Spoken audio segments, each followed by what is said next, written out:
Today, our discussion's going to be on salt or sodium intake and hydration in general. So, the big thing about salt is I'm going to be explaining the studies that have gone over it and show that the recommendations for your sodium intake doesn't have much meaning behind it and it's actually associated with negative health consequences. So that is what we are going to be going over later in the video. And really, we're just going to be going over the benefits of the proper intake, how you can find out what the proper intake is for yourself. And I'm going to be going through a few studies just to back the information I'm providing. But before we get into all of that, I want to real quick go through some history of salt because I think some of you might find it pretty interesting how much of an impact salt has had on history. So we know that sodium is crucial for humans to survive. So around 2000 BC, we found out that salt is a good preservative, and B, it tastes very good. People love the taste of it. When it's seasoned with salt, it tastes better. So it was often sought after as a luxury resource or a resource that everybody wanted. There was many cases where people would or emperors would go after salt for their kingdom, take over areas that had more salt in them because the people would be much more likely to respect and cherish that emperor compared to the emperor that does not strive for more salt within the empire. So originally, the way you got salt was from dried up rivers, dried up areas. The salt that was left over, that's the salt you harvested and used for your empire or whatever needs you need it for. And then there came the people in China and the Egyptians. They started boiling salt, harvesting salt directly from the water, which wasn't very effective. There was still the issue.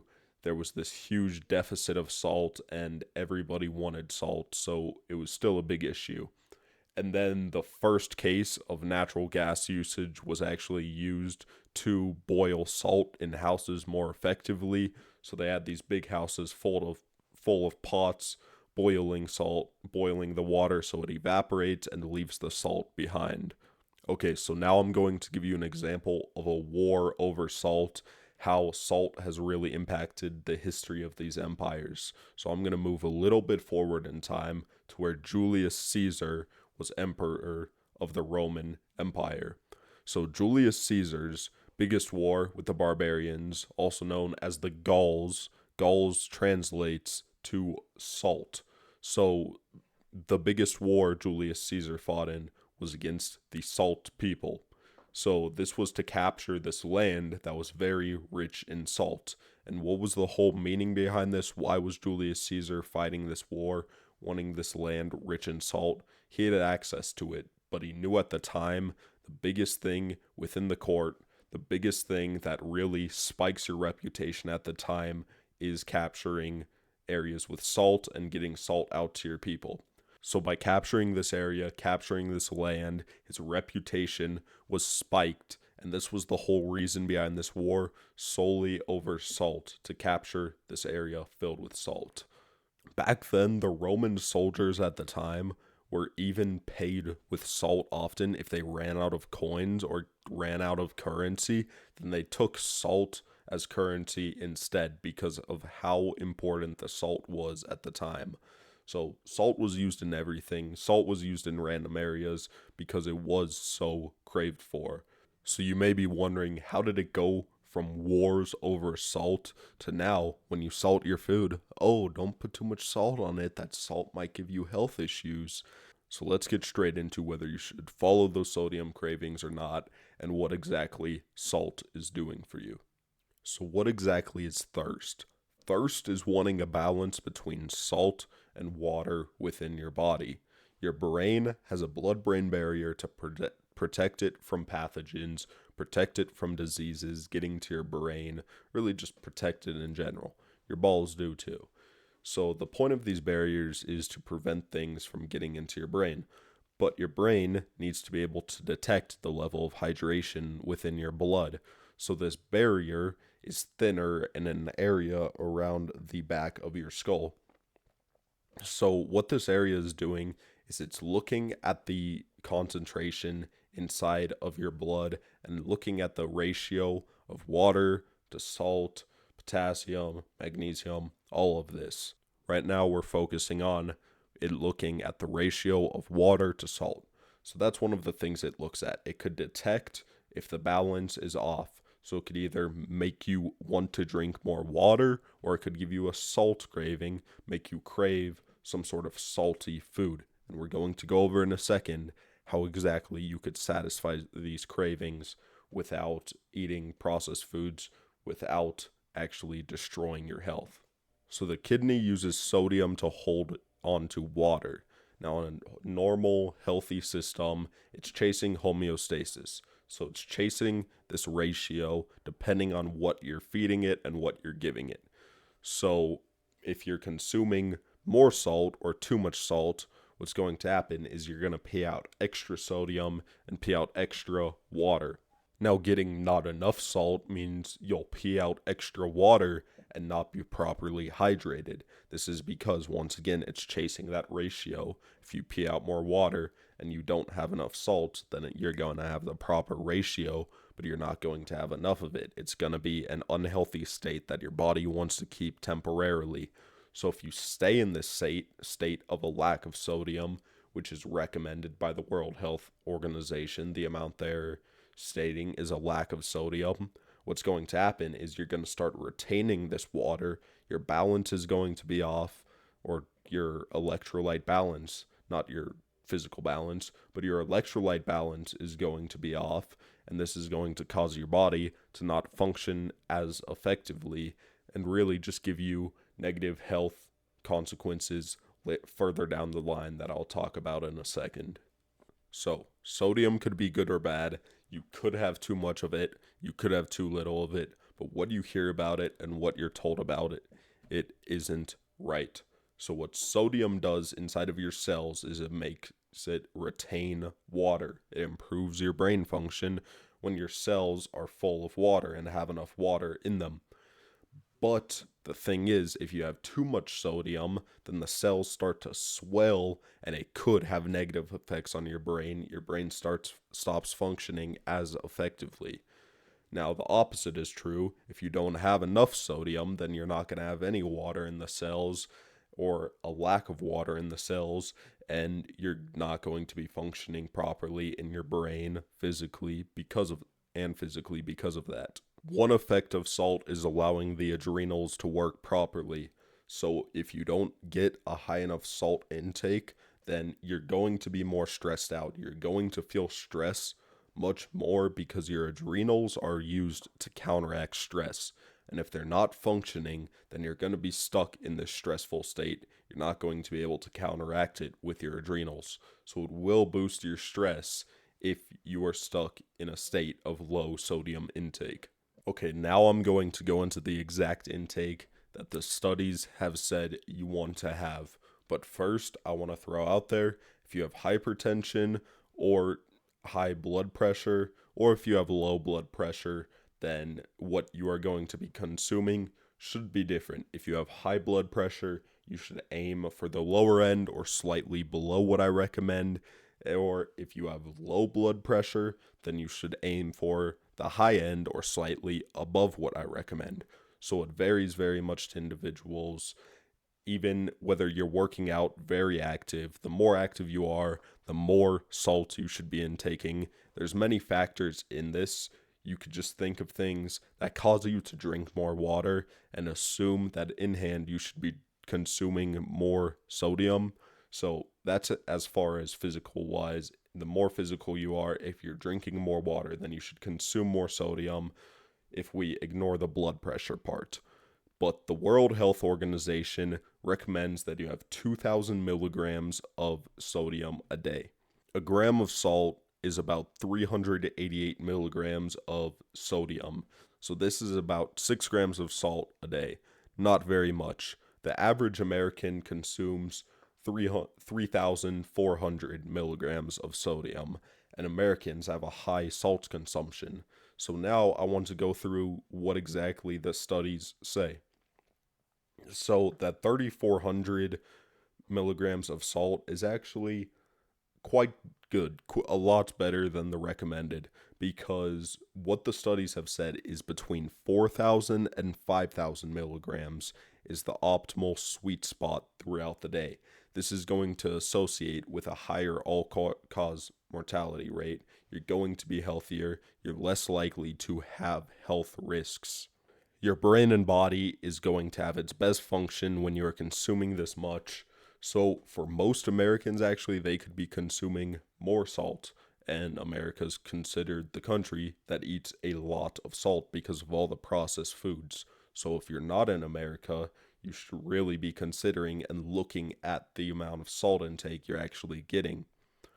So 4,000 to 400 milligrams a day is the sweet spot. But I looked at another study. This study is very comprehensible. It's pretty big. I don't normally link studies, but I'm going to link this one in the description just because I think this one might interest some people.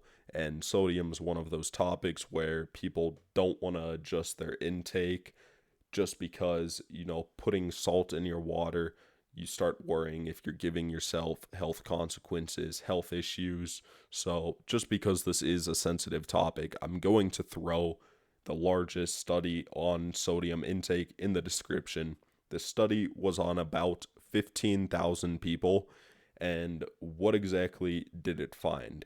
It found that below 3,100 milligrams of salt, you had negative health consequences. Now, I do want to say it looked at people between the ages 40 to 60.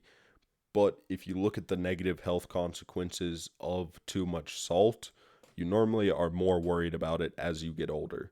So I'd assume those who are younger than 40 to 60 should, this is the bare minimum that they should be consuming. It found that 3,100 milligrams a day below that is associated with negative health consequences, or in other words, negatively associated with all-cause mortality rate. Now, it also looks at potassium. For potassium, I'm going to throw it out there. What exactly is the good intake? You need at least 3,500 milligrams of potassium a day. Most people get that. Some diets don't, but I wouldn't worry as much about that. Anything above these two ranges I just gave wasn't associated with all-cause mortality rate. It just is how your body should be, so that makes sense. Your body should be functioning like this.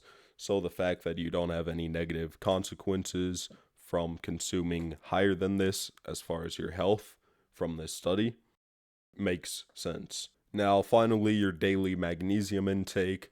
This one I would look at because many people are magnesium deficient. Magnesium, you want to have around 400 to 420 milligrams a day. One effect of sodium is that it actually expands your veins and arteries so your blood could flow more freely. Your blood is flowing more throughout your body. That's why it's in pre-workout. That's why it's great to get a majority of your salt consumption before a workout. It's going to allow you to exert much more energy. With that being said, if you have low blood pressure or if you get dizzy when you stand up, it's often because of a lack of salt inside of your diet. So I recommend trying out more salt inside of your diet. With that being said, if you have low blood pressure or you get dizzy when you stand up, it's likely because of lack of salt within your diet. So go ahead, try and add more salt to your diet. See what happens. This dizziness when you stand will likely go away. You'll start feeling a lot better. So for those with low blood pressure, it's often because of low salt consumption. Another thing salt does is it shuts down your sugar cravings. So if you want to eat sugar and you consume salt, because the sensors and the signals to your brain are near each other, that you're not going to crave sugar anymore after you consume salt. But I would be careful the other way around. So if you consume sugar, what it does is it actually allows you to keep craving salt even if you don't have that craving anymore. It tricks your brain. So that's why a lot of foods put an artificial sweetener or sugars inside of it when it's not really sweet. It's actually a salty food. And if you look at some packages, you'll be wondering, why is there sugar in this? This isn't sweet whatsoever. And what this does is it tricks your brain into thinking you still need more salt, so you keep consuming that, even though it's just the evil designers of that product abusing this pathway to make you keep craving their product and keep spending more money on it. Okay, so is there a way to know all of this without tracking your salt intake? And yes, there is. There is a way to know how much salt you should have in your diet without actually tracking the amount of salt you are intaking. So let's go through that real quick. Should you follow a salt craving? Yes, you should. Your salt cravings are actually a great signal to know whether you need more salt. But this doesn't mean eat any of that processed food bullshit. Remember when I said that salt is a preservative? Well, it's in a lot of processed foods to preserve it and also for flavor. Salt is just much higher concentrated in processed foods. So when you have a salt craving, it's normally going to come in the form of craving some sort of processed food. Now, rather than going and eating that processed food, either salt your meal, eat a meal and salt that meal, or if that meal wouldn't taste good with salt, go ahead and put salt in your water and consume salt that way to get that craving to go away, and you're going to be at the proper balance. I do want to mention, if your diet is higher in carbs, then you're going to be retaining the water and retaining the salt, so you're not going to need to consume as much salt as somebody who has a lower carb diet. And then caffeine makes you pee, so make sure you consume salt in your water next to your coffee. Go ahead, have a glass of or your cup of coffee. When you finish off that, start drinking your glass of salty water to offset that misbalance that you have created inside of your body.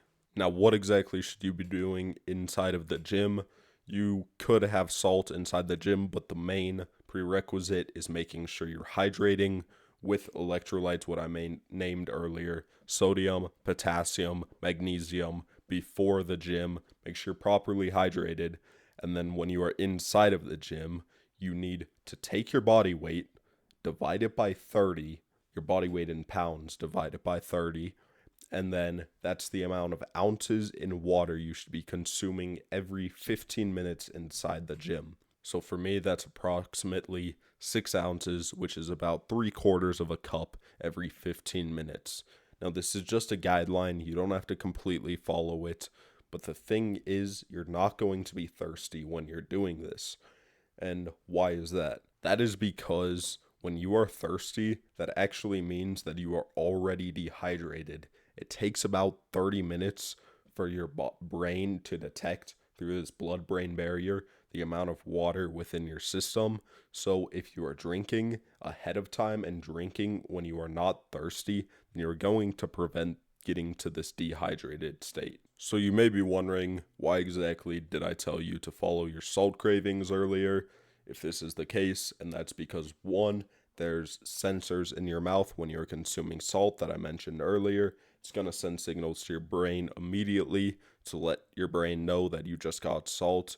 And then secondly, you don't need constant salt intake like you do water intake. So that's another factor. There's no exact formula on what times, how rapidly you should be intaking your sodium. And then what type of salt should you actually be consuming?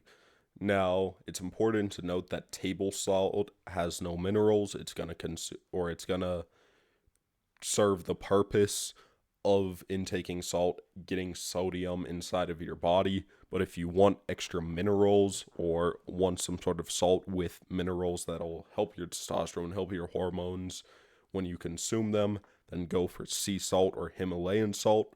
I go for Himalayan salt because sea salt often has microplastics. So decide which salt is best for you. I hope you enjoyed the video today. If you did, go ahead, like the video, subscribe. I'll have much more useful information coming in the future. Thank you for watching.